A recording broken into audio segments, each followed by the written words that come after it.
t'aime, tu te calmes. Habibi, tu t'as volé, yetenime. Je t'aime, tu te calmes. Habibi.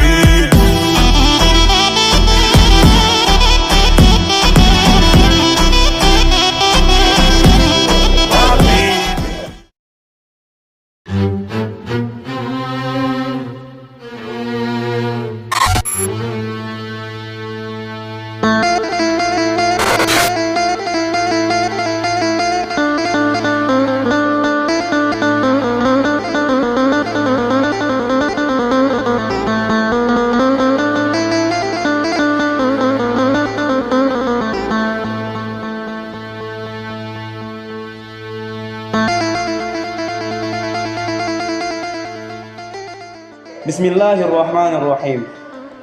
Wa 'allala lan gawe alasan sapa Kanjeng Nabi sallallahu alaihi wasallam syar'iyyata shaumi yaumil itsnaini ing den syariatake kene puasa dina Senin bi annahu kelawan sak temene Kanjeng Nabi wulida iku den lahirake sapa Kanjeng Nabi fihi ing dalem yaumil itsnain au bu'itsa utawa den utus sapa Kanjeng Nabi fihi ing dalem yaumil itsnain au unzila utawa den turunake apa wahyu alaihi ing atase Kanjeng Nabi fihi ing dalem yaumil itsnain wa ka'annahu lan kaya sak temene ta'lilu syar'iyyati shaumi yaumil itsnain syakun iku mamang minar rawi saking wong sing riwayatake baqati tafaqo lan temen-temen sepakat sapa ulama annahu ing sak temene Kanjeng Nabi sallallahu alaihi wasallam ulida iku den lahirake sapa Kanjeng Nabi fihi ing dalem yaumil itsnain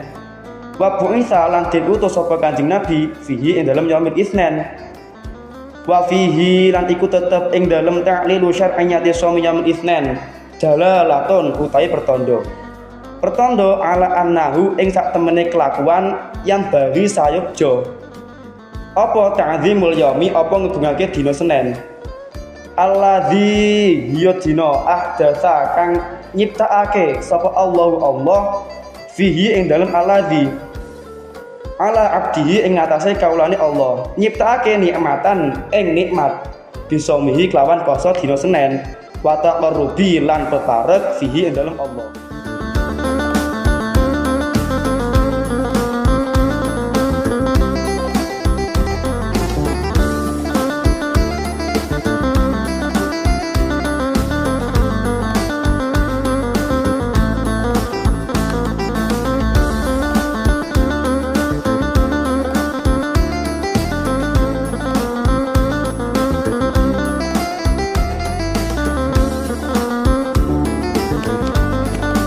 Peran Nahdliyin dalam melestarikan tradisi Maulid Nabi.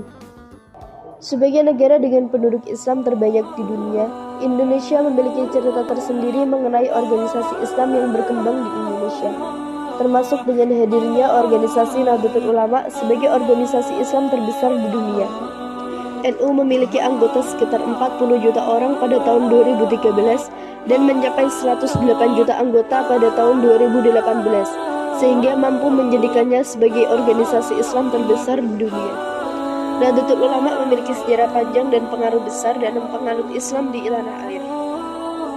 Banyaknya perbedaan ideologi dan arah politik dalam agama di Indonesia menjadi tanda awal mula berdirinya NU atas nama kaum tradisionalis dalam menanggapi fenomena yang ada di dalam maupun luar negeri, khususnya di dunia Islam.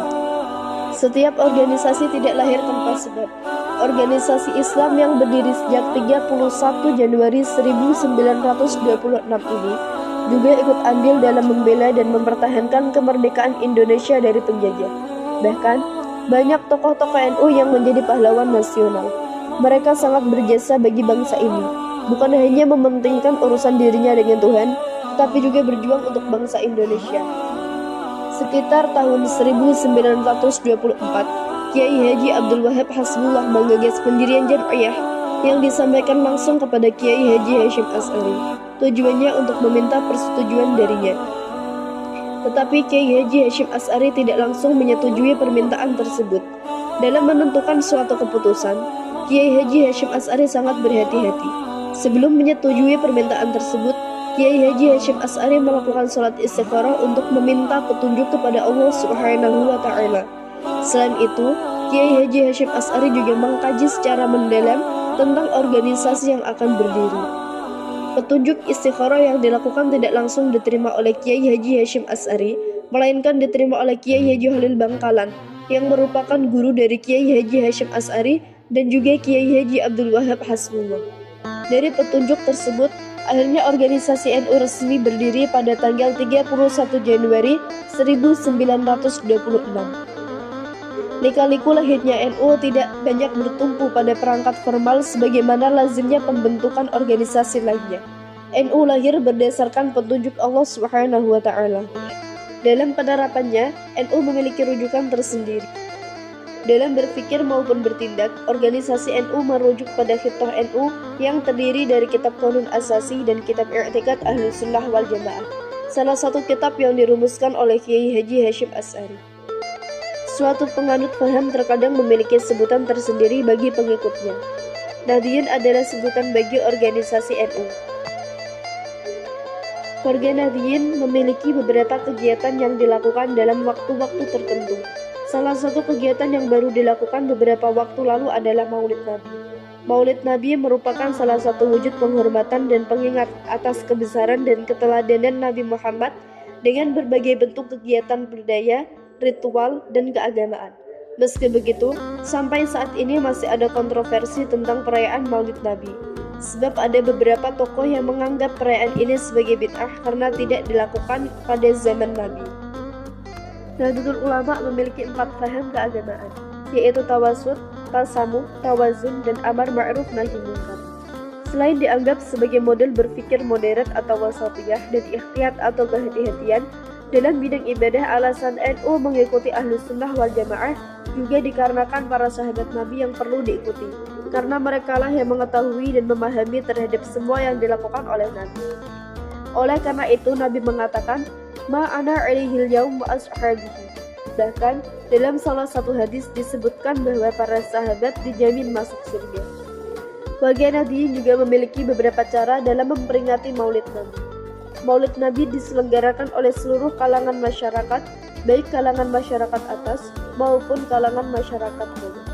Seperti yang dilakukan para siswa dan siswi Matoli'ul Huda Google yang melakukan peringatan Maulid Nabi di kelas masing-masing dengan beragam macam acara. Peringatan ini dilakukan oleh seluruh siswa dan siswi Madrasah Matoli'ul Huda mulai dari RA sampai MA.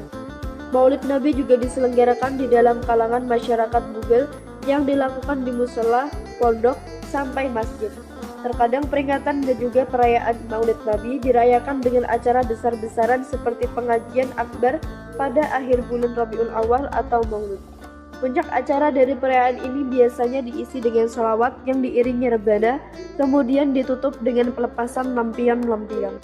Menurut Al-Hafidz Ibnu Hajar, cara memperingati Maulid Nabi diantaranya dengan membaca Al-Quran, memberi makan kepada orang lain, bersedekah, dan mengungkapkan berbagai pujian kepada Nabi dengan membaca Maulid Al-Berjanji, Maulid Diba', Simtud Duror, Diyaul Lami, dan berbagai hal yang dapat mendorong hati untuk lebih giat melakukan amal kebaikan sebagai bekal di akhirat kelak. Terdapat beberapa perbedaan teori mengenai awal mula adanya peringatan Maulid Nabi. Ada salah satu teori yang mengatakan bahwa perayaan Maulid Nabi pertama kali diadakan oleh dinasti Ubaid atau Fatimi di Mesir yang menganut paham Syiah Ismailiyah. Mereka berkuasa di Mesir pada tahun 362 sampai 567 Hijriah atau sekitar abad ke-4 sampai 6 Hijriah. Dinasti ini mulai merayakan Maulid Nabi di era kepemimpinan Abu Tamim yang bergerak Abu Mu'izz Lidinillah. Teori lain berpendapat bahwa perayaan Maulid Nabi pertama kali dilakukan di kalangan Ahli Sunnah wal Jamaah yang dilakukan oleh Sultan Abu Sa'id Muzaffar Kukabari, seorang gubernur Irbil di wilayah Irak yang hidup pada sekitar tahun 549 sampai 630 Hijriah. Saat itu perayaan Maulid diadakan dan Muzaffar Kukabari mengundang para ulama, ahli tasawuf, ahli ilmu, dan seluruh rakyatnya. Muzaffar Kukabari menjamu mereka dengan hidangan makanan, memberikan hadiah, bersedekah kepada fakir miskin, dan beberapa hal lainnya. Tradisi ini kemudian melekat pada diri masyarakat serta digunakan sebagai adat istiadat perayaan Maulid secara turun-menurun. Selain itu, ada teori yang berpendapat bahwasanya Maulid Nabi pertama kali diadakan oleh Sultan Salahuddin Al-Ayyubi pada sekitar tahun 567 sampai 622 Hijriah. Tujuannya adalah untuk meningkatkan semangat jihad kaum muslimin dalam melawan kaum salibis dari Eropa pada saat Perang Salib. Dari beberapa teori di atas, Imam Jalaluddin As-Suyuti lebih condong pada teori kedua. Perlu diketahui bahwa Imam Jalaluddin As-Suyuti merupakan imam ahli hadis sekaligus ahli sejarah yang paling giat mendukung perayaan Maulid Nabi. Imam Jalaluddin As-Suyuti berkata, orang yang pertama kali merintis peringatan Maulid Nabi adalah penguasa Irbil, Malik Al-Muzaffar Abu Sa'id Kukabri bin Zainuddin bin Baktatin, salah seorang raja yang mulia, agung, dan dermawan. Beliau memiliki peninggalan dan jasa-jasa yang baik, dan dialah yang membangun Masjid Al-Jami' Al-Muzaffari di lereng Gunung Pesion. Sedangkan menurut catatan Ahmad Tsauri dalam sejarah Maulid Nabi, perayaan Maulid Nabi sudah dilakukan oleh masyarakat muslim sejak tahun kedua Hijriah. Kala itu sekitar tahun 170 Hijriah atau 786 Masehi, seorang bernama Khaizuran, ibu dari Amirul Mukminin Musa Al-Hadi dan Al-Rashid, datang ke Madinah dan memerintahkan penduduk mengadakan perayaan kelahiran Nabi Muhammad di Masjid Nabawi. Dari Madinah, Khaizuran juga menyambangi Mekah dan melakukan perintah yang sama kepada penduduk Mekah untuk merayakan kelahiran Nabi Muhammad SAW. Hanya saja, jika di Madinah, Maulid Nabi dirayakan di masjid, sedangkan Khaizuran memerintahkan kepada penduduk Mekah untuk merayakan Maulid Nabi di rumah mereka masing-masing. Menurut Muhammad Habib Mustafa, salah seorang dosen IAIN Syekh Nurjati Cirebon, menerangkan bahwa yang pertama kali merayakan peringatan Maulid Nabi adalah Rasulullah Shallallahu Alaihi Wasallam. Rasulullah adalah orang yang merayakan hari lahirnya sendiri. Abu Qutadah pernah bertanya kepada Rasulullah mengenai puasa pada hari Senin.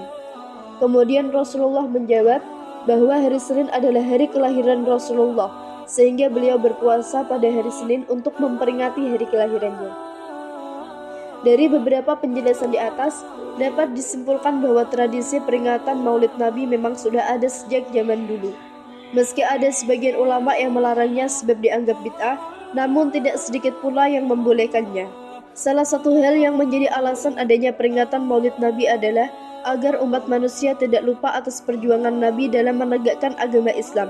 Sebab pernah ada masa di mana umat Islam lupa atas perjuangan Nabi, sehingga kaum yang pernah dikalahkan oleh Nabi dalam peperangan menyerang kembali umat Islam saat itu.